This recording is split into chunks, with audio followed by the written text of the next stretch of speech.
Voici le rattrapage sur les concentrations et les dilutions. D'abord la notion de concentration, donc d'abord une petite introduction ici en photo.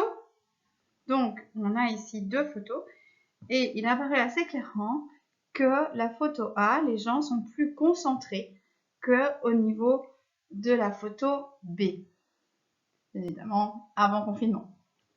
Donc la photo A, les gens sont très serrés, très rapprochés, ils sont très concentrés. En B, on a l'impression qu'il y a moins de monde, il y a plus d'espace entre les gens, on dirait justement qu'ils sont moins concentrés. Eh bien, on peut utiliser ces images comme une comparaison avec les molécules, où les molécules sont très serrées, où il y a plus de distance entre les molécules. Donc voici justement l'image qui permet de transposer l'exemple des personnes avec des molécules. Eh bien, on voit clairement qu'en B, les molécules seront plus concentrées qu'en A. Donc, lorsqu'un corps, un soluté, est dissous dans un liquide, un solvant, nous on utilisera de manière habituelle l'eau, la concentration de la solution obtenue peut s'exprimer de manière différente, la concentration massique ou la concentration molaire, mais c'est dans un premier cas la masse en grammes par litre de solvant, dans le deuxième cas le nombre de moles en moles par litre de solvant. Commençons par la concentration massique. Donc, comme je l'ai dit juste il y a quelques secondes, la concentration massique, représentée par un gamma, c'est la masse en grammes par le volume de solution en litres. Donc, c'est bien sûr une formule à retenir. On l'utilise en quatrième, maintenant en cinquième et en sixième, on utilise quand même moins régulièrement la concentration massique. Donc, si la concentration massique d'une solution de chlorure de sodium est de 10 grammes, cela signifie que dans cette solution, on a 10 grammes par litre de solution. Alors, vous avez les exercices ici. On fait le premier ensemble. On a un volume de 5 ml à transformer en litres et une masse de 0,51 mg à transformer en grammes pour obtenir la concentration massique. Ça nous donnera donc ceci pour les données et 0,102 g par litre pour la réponse, la concentration massique. Cela dit, ici, petite astuce, comme c'était en millilitres et en milligrammes, le rapport à l'unité principale est de 1000 dans les deux cas. On aurait pu diviser l'un par l'autre pour obtenir la même réponse. Un deuxième exercice, voici les données et vous pouvez mettre pause au diaporama pour réaliser l'exercice, puis reprendre pour avoir la résolution complète.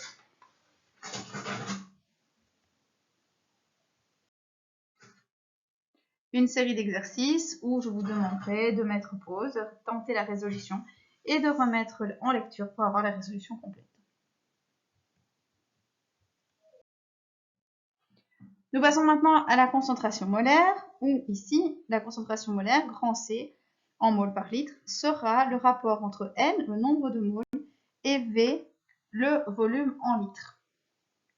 Alors, d'habitude, et parce que justement c'est ce qui est le plus utilisé, quand on va utiliser la concentration, on ne dira plus concentration molaire, on dira concentration tout court, puisque la concentration massique est assez rarement utilisée en sciences, dans les labos, et ainsi de suite. Là aussi, autre, entre guillemets, abus de langage, ou synonyme plus exactement. Parfois, on n'utilise pas concentration, mais molarité, le nombre de moles. Et on écrira grand M. Par exemple, pour une concentration de 0,5 mol par litre, on pourra dire qu'on a une molarité de 0,5 M. La formule étant bien évidemment à retenir. Donc, comment obtenir une solution de concentration donnée? Eh bien, on va peser la masse de soluté nécessaire, la mettre dans un récipient, ici une fiole jaugée ou un Erlenmeyer jaugé, et puis venir rajouter de l'eau, le solvant, pour arriver au trait de jauge. Alors, voici des exemples. Si j'ai 0,25 mol par litre de chlorure de sodium, ça veut dire que dans un litre, j'ai 0,25 mol. Si j'ai une solution de 5 millimolaires, ça veut dire que j'ai 0,005 mol, donc 5 millimoles de NaCl par litre de solution. Alors, Réalisons le premier exercice ensemble. Combien de moles de sulfate d'hydrogène y a-t-il dans 1 litre de solution à 0,25 ? Sulfate d'hydrogène étant équivalent à acide sulfurique, puisque sulfate d'hydrogène, c'est la nouvelle nomenclature de H2SO4, acide sulfurique, l'ancienne nomenclature de la même molécule.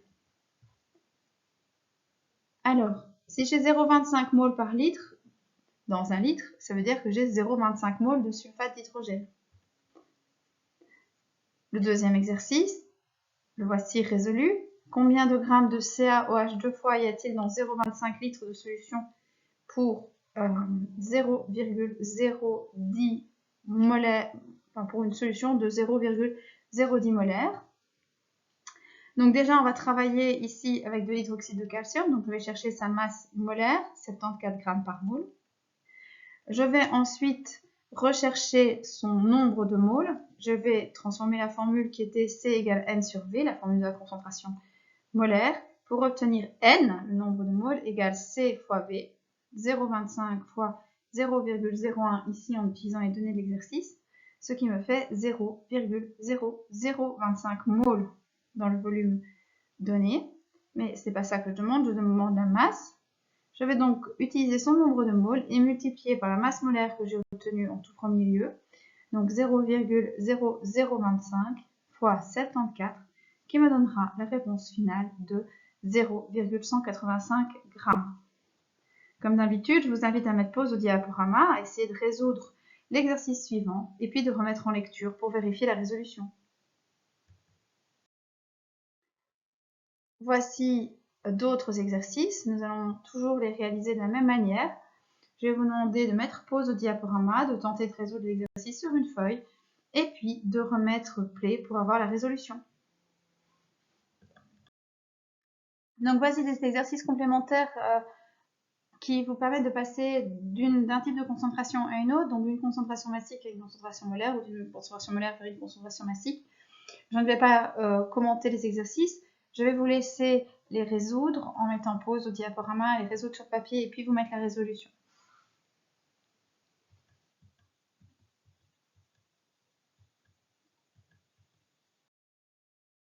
Voici un exercice encore, de la même manière, ici plutôt du type QCM.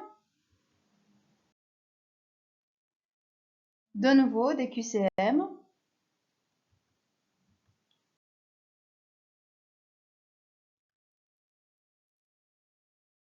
Et nous arrivons à la notion de dilution.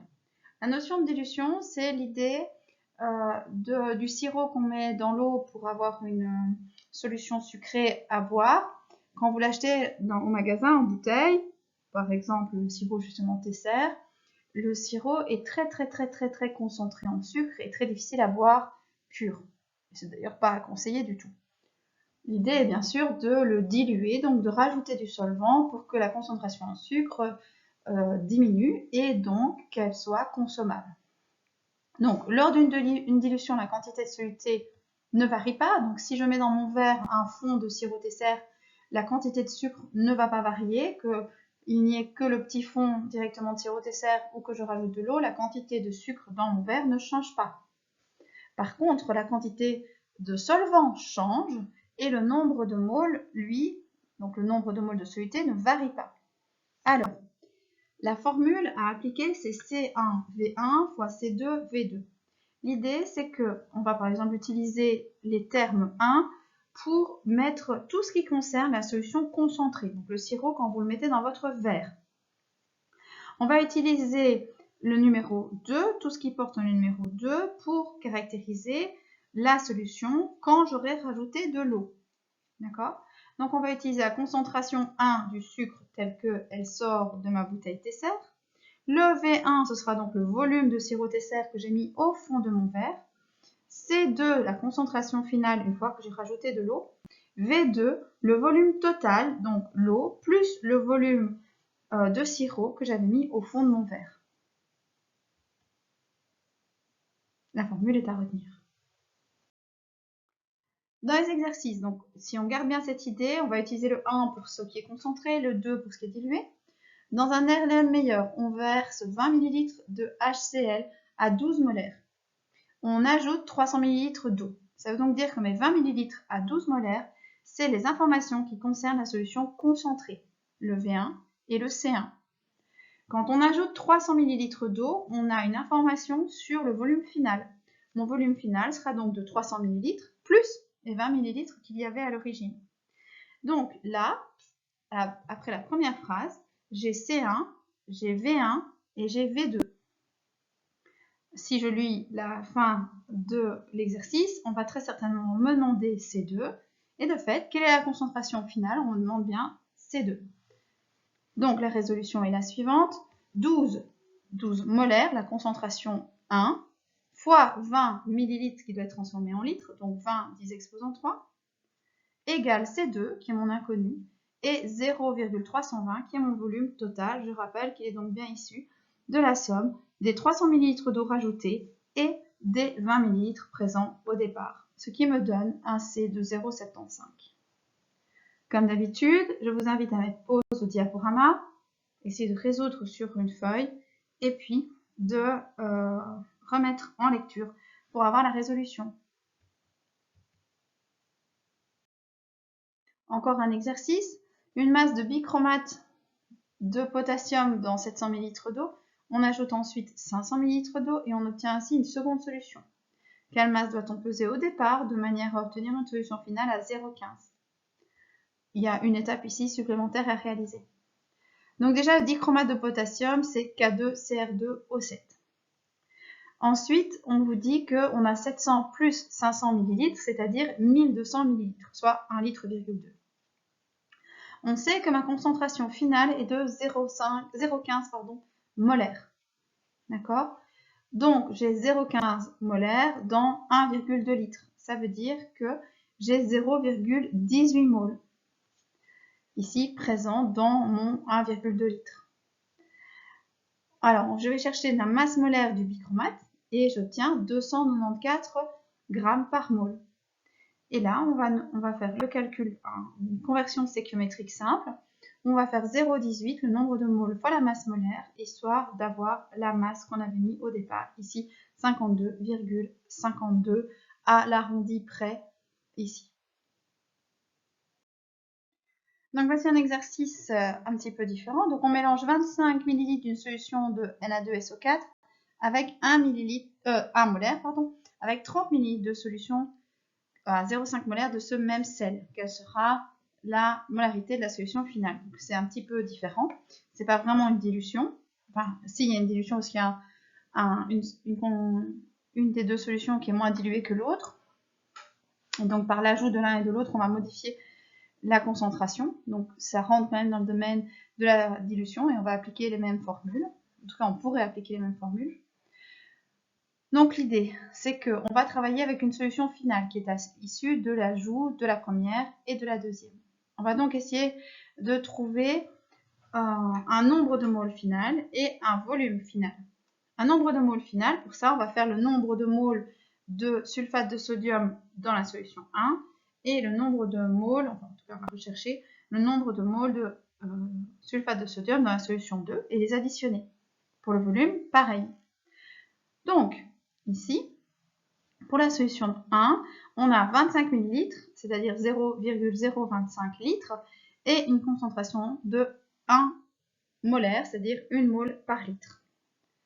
Dans le deuxième exercice, dans la deuxième solution, on a 30 ml, c'est-à-dire 0,03 litres, et une concentration de 0,5 mol par litre.